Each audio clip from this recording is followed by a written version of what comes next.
Bienvenidos a esta nueva primera edición online del Tour Agrovet Market, evento que ya lleva 9 años a las diferentes ciudades del Perú, impartiendo conocimiento actualizado enfocado a la ganadería. Este es el 10º año del Tour Agrovet Market y nos trasladamos a esta plataforma virtual para brindarte conocimiento actualizado, estés donde estés, sobre temas de sanidad y nutrición, que en el pro-desarrollo y mejora de la ganadería.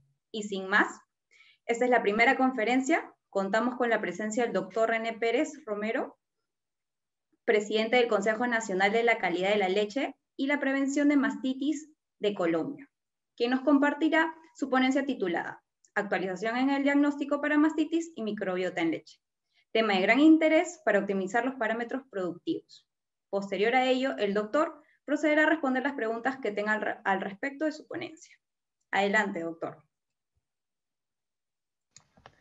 Naomi, muchísimas gracias por tu presentación, por tan amable invitación, y me complace estar en este evento tan importante, el Tour Virtual Agrovet Market. Buenas noches con todas las personas que están en este momento conectadas e interesadas en el tema que expondré a continuación. Voy a compartir la pantalla.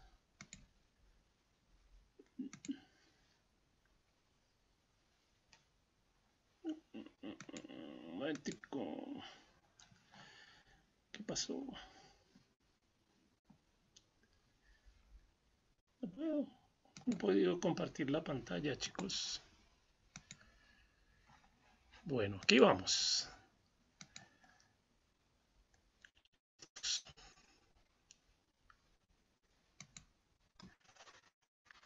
En estos últimos años ha habido una importantísima de todos los sistemas y herramientas de diagnóstico en todas las enfermedades, y hoy en día más que en cualquier época vivimos bajo la mejor momento de diagnóstico a raíz de la pandemia. Vamos a hablar en particular del diagnóstico de biología molecular o PCR en mastitis, y en virtud de ello el conocimiento que ya hemos venido obteniendo de lo que conocemos como la microbiota en la leche de las vacas, de los bovinos en particular, productores de leche.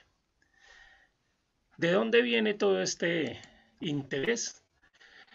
Pues tenemos herramientas indudablemente útiles, benéficas, que nos han venido dando apoyo en los últimos años, y en ello tenemos fundamentalmente que en estos 20 anteriores años tenemos, digamos, dos estrategias fundamentales, que son el cultivo bacteriológico y el recuento de células somáticas.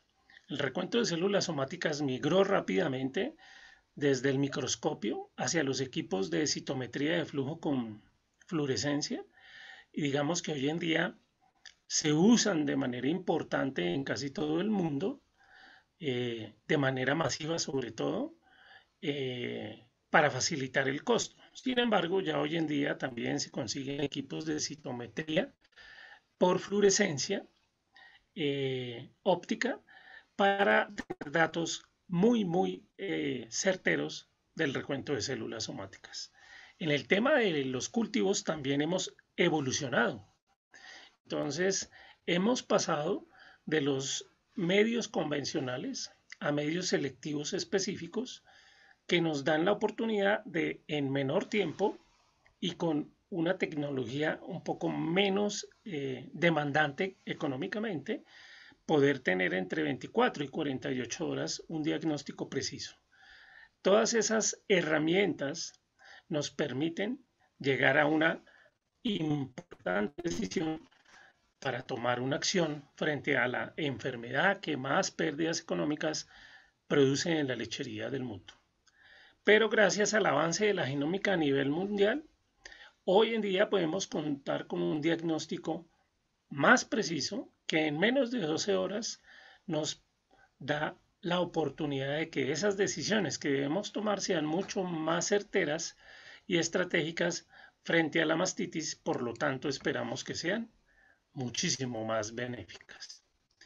Entonces, se trata básicamente de que esta molécula tan conocida y nombrada recientemente, el DNA, se desdoble mediante una reacción de laboratorio que es conocida como la reacción de la polimerasa reversa o PCR del inglés Polymer Chain Reaction. Entonces, ¿qué pasa allí?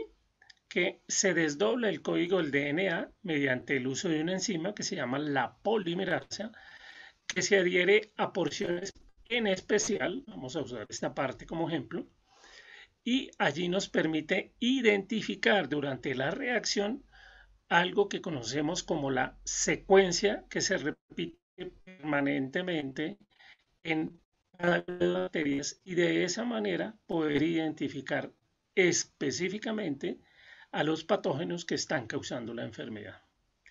La secuenciación de los genes en los bovinos nos ha, digamos, trasnochado e interesado desde hace muchísimo tiempo. Y hace más de 15, tal vez unos 20 años, se hicieron trabajos para encontrar los genes de secuenciación de lo que podría ser la susceptibilidad o menos capacidad defensiva frente a la mastitis o la resistencia o la mejor acción frente a la mastitis.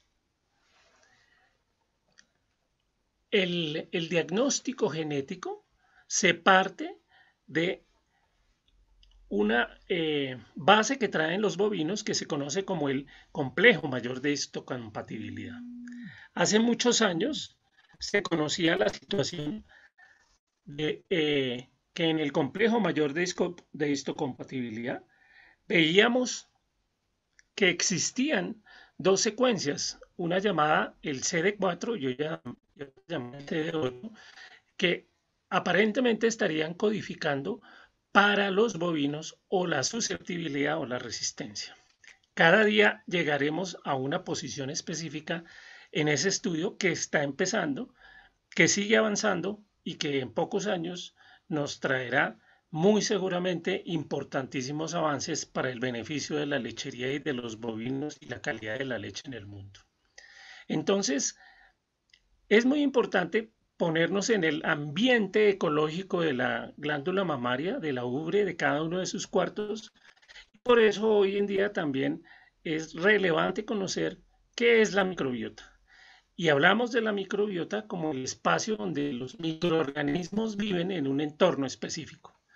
Lo mejor que tenemos hoy en día es que, digamos, eso que sospechábamos con relación a la no esterilidad de la ubre de los bovinos, pues se ha confirmado gracias al análisis de la microbiota que sigue estando en proceso de desarrollo para, obviamente, muchos mejores beneficios de todos los productores de leche del mundo, tanto y en particular en el Perú.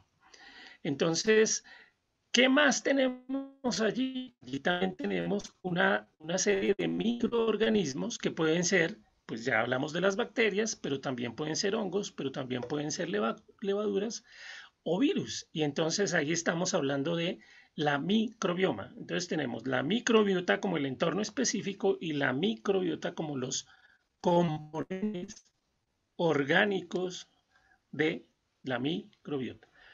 Entonces en microbioma tenemos una situación que se nos aparece en el muestreo y es que logramos obtener la fracción del DNA o ADN de esos microorganismos que son parte de la microbiota y que es importante saber que es única en cada individuo y de cada especie. Sin embargo, la construcción genética de las especies conserva una estructura de identidad que se respeta en un altísimo porcentaje o de lo contrario tendríamos demasiadas variaciones. Indudablemente que las hay, pero eso nos permite comportarnos como un género en el caso de la raza humana o como un género en el caso del Bos taurus, como son los bovinos de razas europeas o como los de razas de origen índico como los Bos indicus. Entonces tenemos toda la conformación válida en un altísimo porcentaje para un bovino, pero tenemos algunas características muy particulares que hacen una pequeña diferenciación. Pero en el conjunto su genoma tiene bastante composición similar.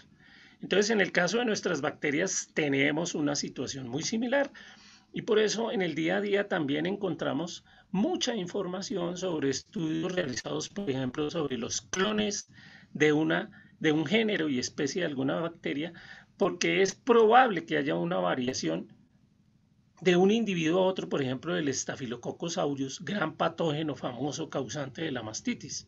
Y evidentemente los hay. Entonces hoy en día se está trabajando intensamente en hacer una clasificación genómica de los clones de Staphylococcus aureus o de Escherichia coli o de Streptococcus agalactiae, de los patógenos que más frecuentemente conocemos causando el problema de mastitis. Entonces, aunque los estudios llevan años, yo diría que menos de 10, están en estado temprano.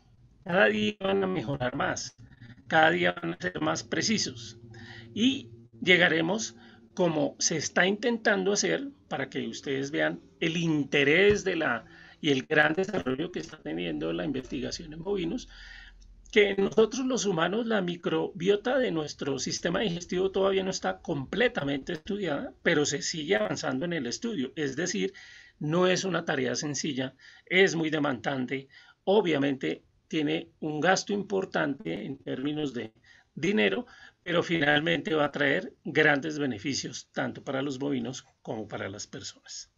Entonces, en ese momento en que tengamos toda esa precisión, muy seguramente habrán ocurrido otras acciones simultáneas que nos llevarán a que en ese momento tomemos decisiones que muy probablemente nos pongan al frente de otras acciones menos convencionales que las venimos tomando hasta ahora, por ejemplo, con los antimicrobianos. Hay que seguir esperando, pero por ahora tenemos la oportunidad de una mejor herramienta para hacer las mejores acciones. En Colombia, en el año del 2019, la doctora Mabel Coronado Vélez hizo un estudio de caracterización de la microbiota de la leche cruda en bovinos que estaban sufriendo de mastitis clínica. Este estudio lo realizó ella en 3 tipos de sistemas productivos, digamos altamente especializado, medianamente especializado y poco especializado. La diferencia no era solamente de la cantidad y número de animales en ordeño, sino de cómo se maneja el pastoreo, porque las 3 tenían de común que eran condiciones de pastoreo, pero en las de más alto reto productivo, pues obviamente hay unas condiciones de alimentación un poquitico más exigentes, en las mediana y baja, pues obviamente van variando. Pero era interesante tratar de entender si el sistema de producción por la presión de producción podía generar un cambio sustancial, situación que no fue evidente de manera estadísticamente comprobada en el estudio de la doctora Coronado. Pero el estudio de ella nos sirve para poner en evidencia que la metodología del PSR, que identifica la secuenciación de la fracción 16S del ribosomal en el RNA, entonces que es la que se ha venido estructurando como la gran llave de resultado en el estudio genómico para el PSR, nos permita llegar a conocer con más frecuencia y de manera más contundente qué y por qué nos está ocasionando problemas un determinado microorganismo. ¿Qué motivó el estudio de la doctora Coronado? Ella dice que el cultivo bacteriológico no siempre permite recuperar todos los microorganismos causantes de la mastitis. Y esta afirmación no solamente pues, es apropiada y pertinente, sino que es reconocida en la literatura mundial. Los estudios de microbiología base, de bacteriología base para el cultivo de los patógenos en leche, pues han mejorado en términos de practicidad y economía, pero siguen teniendo dificultades de aislamiento que han podido llegar en ocasiones hasta el 50% de negatividad, en algunos estudios del 40%, en otros estudios del 30%.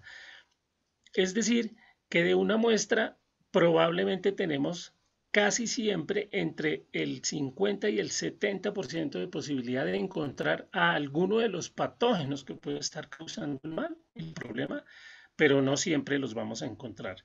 Indudablemente que en todos los métodos el muestreo es relevante, es muy importante y las condiciones en que se hace deben cumplir pues con el protocolo mínimo de condiciones de asepsia, de transporte de la muestra, de siembra de la muestra, etcétera, etcétera.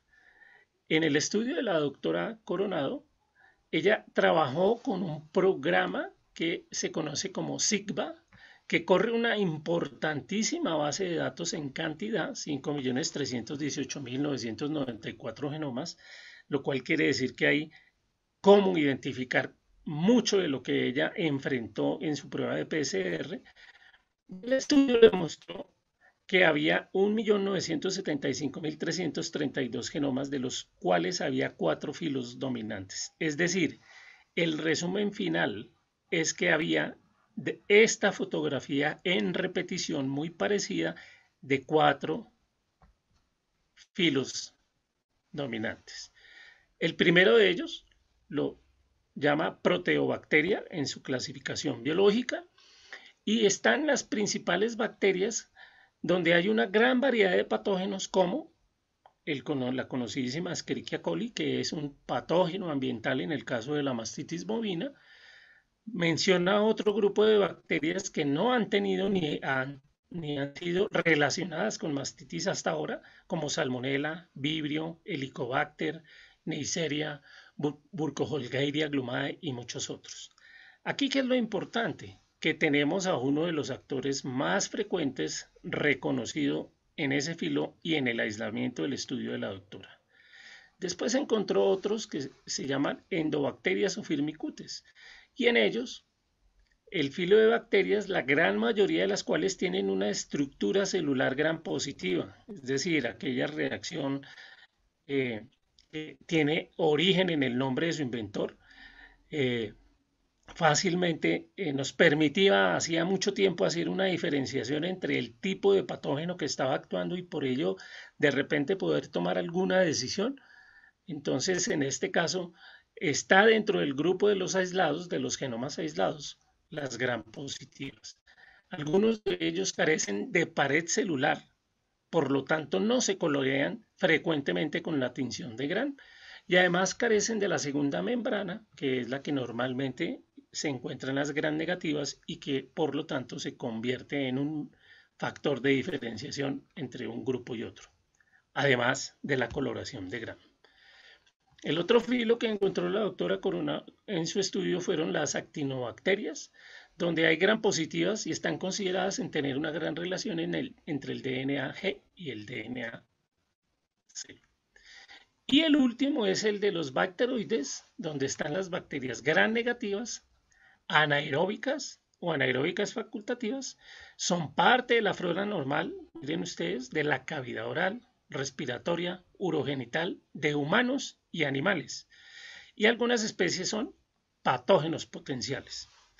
Hoy en día hay un par de estudios ya publicados de investigadores chinos donde se intenta demostrar por qué hay genoma de naturaleza en la ubre y ellos también tratan de encontrar una línea de trazo o trazabilidad entre cavidad oral, materia fecal, sistema genitourinario y la ubre y también un órgano muy importante de los bovinos que es el rumen. Entonces, muy seguramente en menos de 5 años tendremos clarísimo también por dónde microorganismos que nunca habíamos nombrado como parte de la microbiota o flora normal de la ubre, ahora los tenemos incluidos, pero también sabremos por qué han llegado hasta allá. Entonces, con relación a los contaminantes ambientales no es fácil, es más fácil estructurar el camino, más fácil hacer la trazabilidad. Muy seguramente que con los gram positivos también, la gran mayoría de los gram positivos patógenos, y así sucesivamente. Pero aparte de que logremos la trazabilidad, vamos a entender cómo interactúan en cada uno de los cuartos de nuestros animales, que de acuerdo a nuestra anatomía reconocida a hoy en día, pues entonces tenemos 4 cuartos en una ubre sin ninguna comunicación diferente a la venosa y arterial, que seguramente está influyendo en que haya cuartos en que probablemente la microbioma es de una naturaleza en un determinado porcentaje y de otra naturaleza para el otro cuarto. Es decir, podría convertirse en algún momento, si los estudios lo corroboran, en esa situación que se nos está dando cuando tenemos patógenos ambientales de que determinada vaca en una evaluación nos da positivo para un cultivo, por ejemplo, de coagulasas negativos, y en otro cultivo posterior, 21 días, 15 días después, nos puede dar un Streptococcus galacti o un Streptococcus uberis. Entonces, toda esa confluencia de microorganismos bajo unos sistemas y esquemas de producción, bajo una presión de higiene, limpieza y desinfección, bajo una rutina de ordeño que quiere disminuirlos y limitarlos, genera unos comportamientos que son los que y han venido determinando la microbioma que se ha venido encontrando. Cada día, todas aquellas personas, colegas o no, que están dedicados a esta investigación, nos dejarán ver luces a favor de la situación. El tema de la resistencia a la mastitis parte de la base genética y se nos enseñó, seguramente todavía se sigue usando ese mismo argumento, que en los bovinos está confirmado que la resistencia a la mastitis está relacionada hasta en un 10% como factor de heredabilidad. Luego, todavía falta construir animales verdaderamente resistentes. En la medida en que el tema mejore en el porcentaje de heredabilidad, pues seguramente que seguiremos teniendo mayores avances. Sin embargo, así como la genómica y el reconocimiento en los estudios de qué es lo que más frecuentemente podemos identificar para hacer un diagnóstico, como en el caso de la mastitis, pues ya también está andando de manera importante en todo el mundo bovino en la inseminación artificial con toros basados en genómica, no basados en el estudio que hemos venido conociendo en los últimos 50 años sobre la estadística de hijas en un determinado número de fincas con una repetibilidad de las características que se determinaron más importantes como ubre, patas, ligamento, pezones, composición de proteína o mejoramiento de grasa o características fenotípicas. Entonces ya está claramente estudiado que genómicamente es válido que un toro con una buena validación genómica no necesita tener muchísimas hijas en terreno o en el campo para garantizar que puede hacer esos mejoramientos genéticos. Lo otro que sucedió hace mucho tiempo con esta intención de la resistencia a mastitis fue que se hicieron manipulaciones genéticas en un centro de investigación en los Estados Unidos y se obtuvo una hembra bovina de la raza Jersey específicamente a la que se le logró conferir una altísima resistencia a la mastitis. Pero desafortunadamente sucedió en virtud de esa manipulación genética que era, digamos, muy válida para la situación del momento, probablemente no era lo mejor y por eso tuvimos la necesidad de ir avanzando. Esa vaquita terminó siendo resistente a la enfermedad, pero con dificultades para todo lo que era acción reproductiva. Entonces, lo que ganó en un segmento lo perdió en otro. Entonces, si llegamos al conocimiento total de nuestro tema, que es las bases genéticas de la resistencia de la mastitis, y el reconocimiento genético de la microbioma, muy probablemente estaremos a puertas de resolver el gran problema de la mastitis y su impacto económico. Pero también, en virtud de ese conocimiento genético, podremos, en el actual y en el futuro, podremos tener mejores acciones, como decía al inicio de la presentación, que se puedan trabajar bajo la terapia genética local.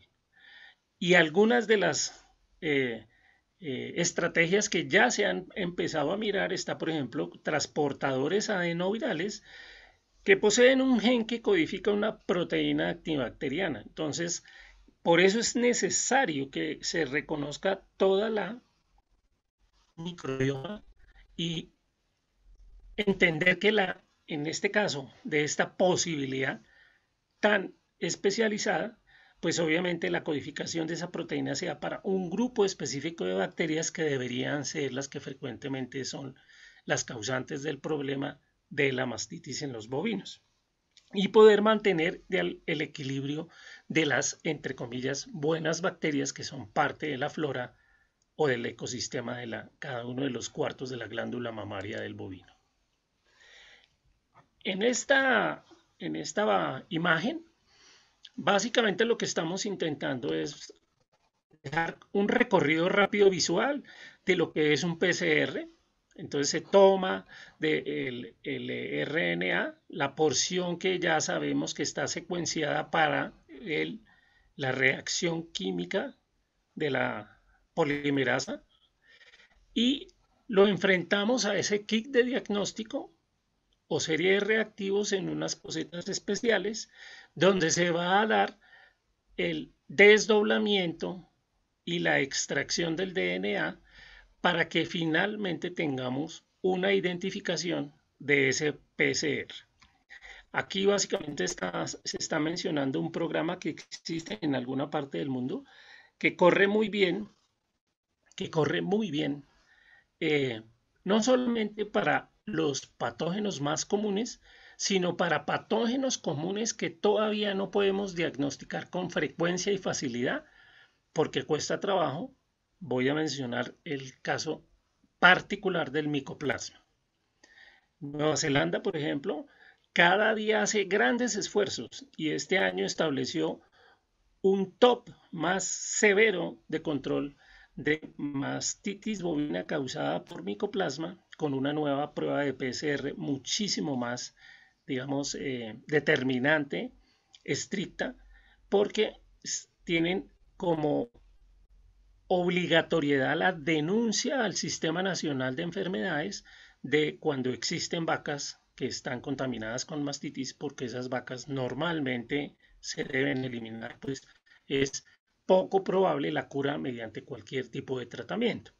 Entonces, para ellos, por ejemplo, es una obsesión tener un diagnóstico preciso y tener controlada la micoplasmosis bovina causante de la mastitis.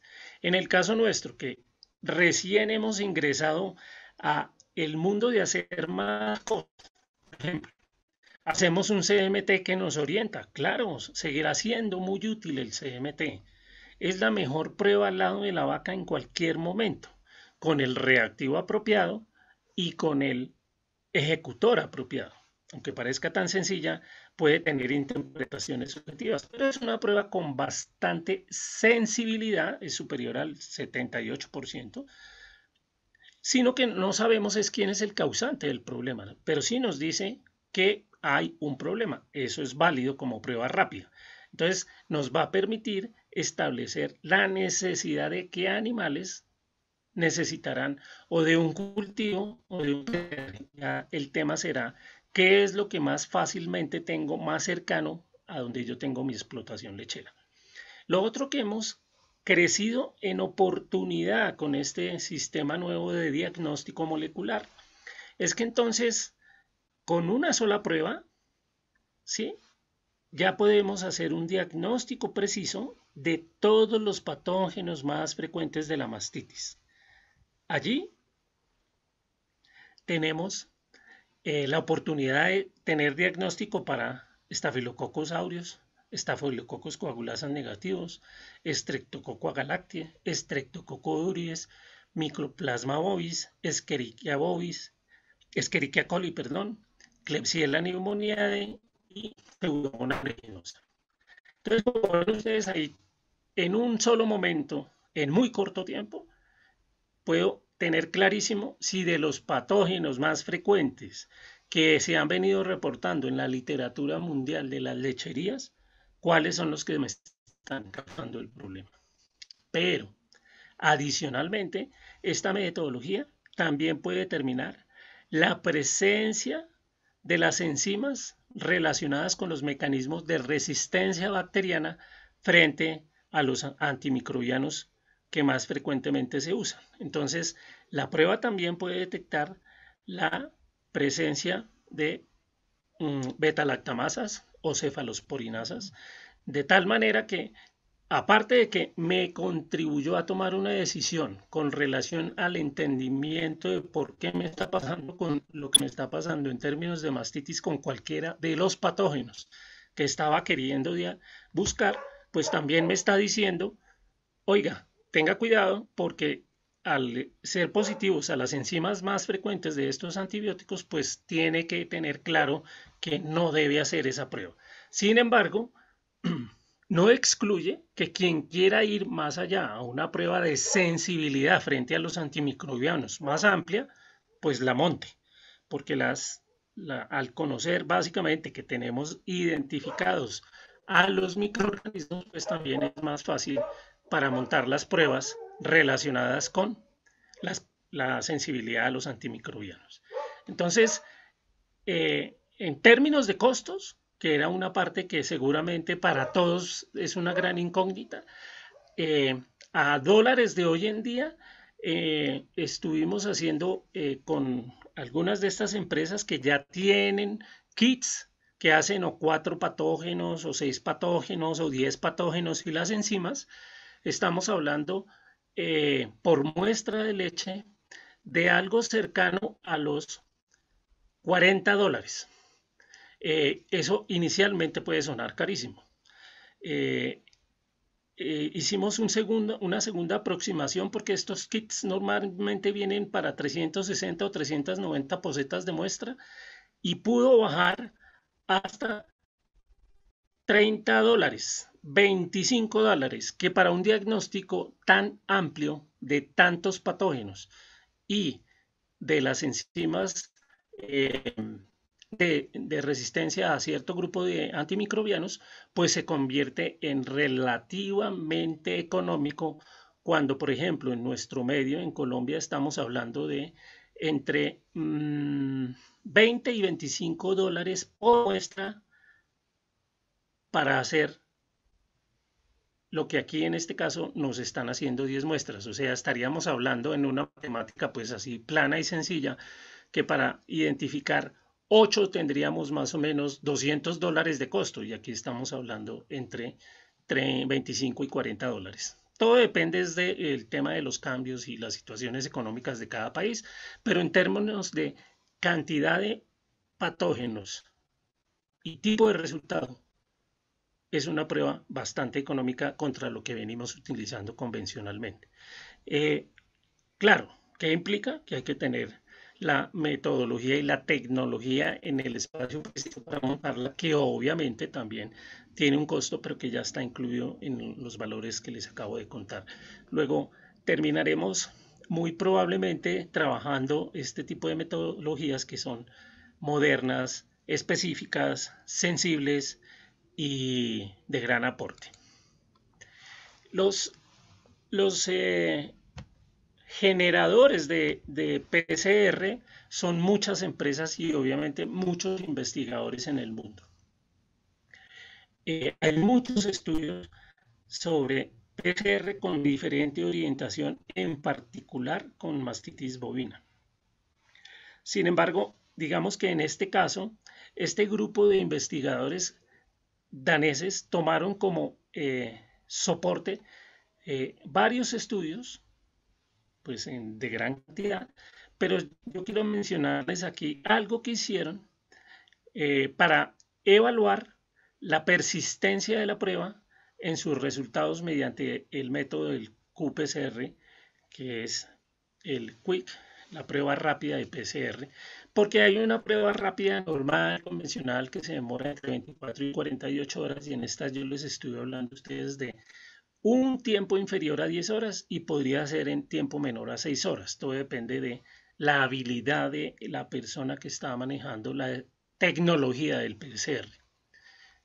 Entonces ellos evaluaron 4 diferentes patógenos: el Streptococcus, el Mycoplasma bovis, el Staphylococcus aureus y el Streptococcus vibrio en cuartos de ubres infectadas durante el periodo de seco. Y ese diagnóstico lo hicieron con la prueba de qPCR. Y el segundo propósito del estudio fue evaluar la asociación que hay entre la concentración de la proteína de inflamación llamada la aptoglobulina, que aumenta muchísimo su concentración en la leche cuando hay presencia de los 4 patógenos. Desafortunadamente, digamos, siendo la determinación de concentración de globulina una metodología también muy interesante, ¿sí? No es específica, está asociada a. Luego también se podría, digamos, fortalecer el diagnóstico de PCR junto con el de la aptoglobulina, en particular en el periodo seco.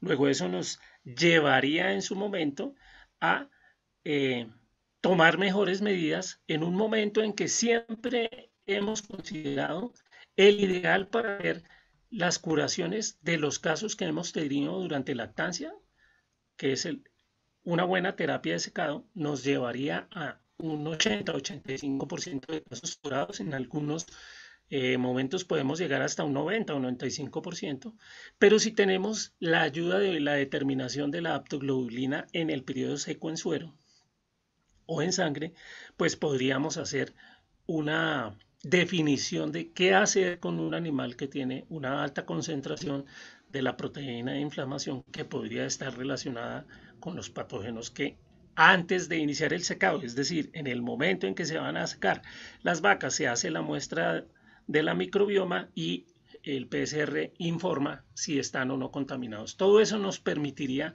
también hacer una estrategia de secado muy inteligente, muy precisa y con menos posibilidades de, digamos, de falla, aunque ese no es, digamos, el buscar el mejor producto para, no es el objetivo del qPCR. El objetivo del qPCR es saber quiénes están, y una muy buena condición de manejo nos puede llevar finalmente a una mejor condición de secado. Yo espero que esta información que he compartido con ustedes haya sido muy útil. Esto ya está pues listo y disponible. No quiero terminar mi intervención sin contarles un par de cosas, pero la más relevante es el agradecimiento especial con ustedes por su tiempo y su atención, con todo el grupo humano y profesional de Agrovet Market, que se ha dedicado con esmero a hacer la mejor plataforma para que ustedes disfruten de esta conversación, que espero les haya llegado en más del 99,9% de manera normal. Y quiero retirarme contándole lo siguiente. A veces las regulaciones en los países son un poquito más extremas que de lo que se necesitan.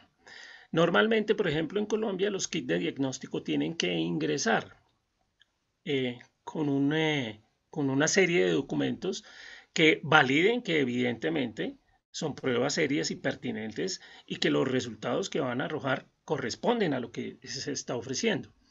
Y por ser kits donde hay elementos biológicos, tienen que cumplir con un parámetro preciso de estabilidad para que la prueba tenga garantía durante 12 meses, 18 meses o 24 meses.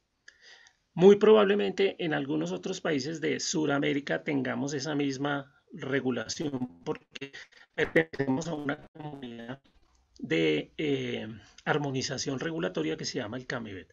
Sin embargo, ¿qué pasa donde se desarrollan las pruebas? Donde se desarrollan las pruebas, pues obviamente la puerta de evaluación nace con la prueba desde el instituto o desde el lugar donde se desarrolla la prueba, y todos los parámetros de garantía están, digamos, inherentes y adjuntos al momento en que la prueba solicita salir al aire libre, pues a la vida comercial, por decirlo así. En nuestro caso, primero tenemos que hacer una demostración documental para después tener un permiso de vida comercial. Ojalá tengamos las facilidades necesarias para que podamos arrancar con las pruebas, bien sea por importación o bien sea por origen nacional, porque esto simplemente es cuestión de decisiones e intenciones. Las pruebas de PCR se pueden construir localmente y es un tema de un emprendedor con un interés por una herramienta científica de gran valor para la lechería de todo el continente suramericano. Entonces estaré de nuevo muy a su orden para las preguntas que tengan. Muchas Muchísimas gracias. gracias de nuevo por su tiempo.